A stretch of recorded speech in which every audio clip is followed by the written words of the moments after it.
Now for our What in the World segment. What got my attention this week was a fatwa issued by this man, Muhammad Tahir ul Qadri.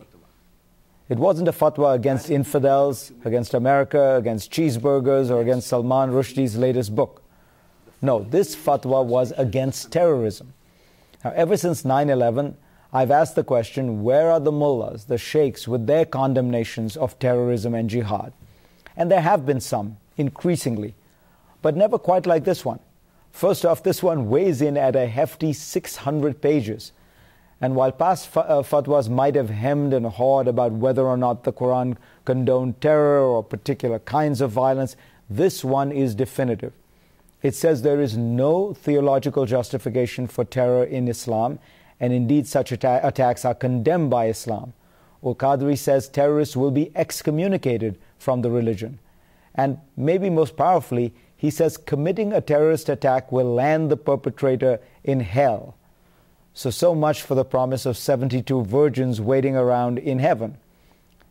Now, while Al-Qadri and his organization say they have hundreds of thousands of followers around the world, most of those are Pakistani, as Al-Qadri is. So does this mean the fatwa won't have wide reach? It's difficult to tell. He is part of a larger war that is being waged and won within Islamic circles, and Pakistan is now a very important place where jihad and jihadis are operating. I call this larger movement a jihad against jihad. To understand, we have to go back to the days right after 9/11, when the Western world was deeply worried, with justification, that this was just the beginning of a never-ending, intractable, and incredibly bloody war with many of the 1.5 billion Muslims on the planet. But that never happened. Instead, 9/11 has turned out to be a wake-up call to the Muslim world. It has produced some reflection on the state of the Arab world and Islam.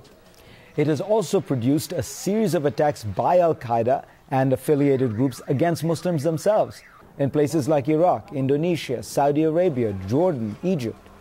And these attacks force the leaders in those countries and many others to fight jihadis and to stand up for their brand of moderate Islam. That has all added up to a backlash against terror in much of the Muslim world, and the polls bear this out and elections bear this out. It is not enough. There are still many deep problems within the world of Islam, and more needs to happen. But let's recognize that we have seen some good news here as well.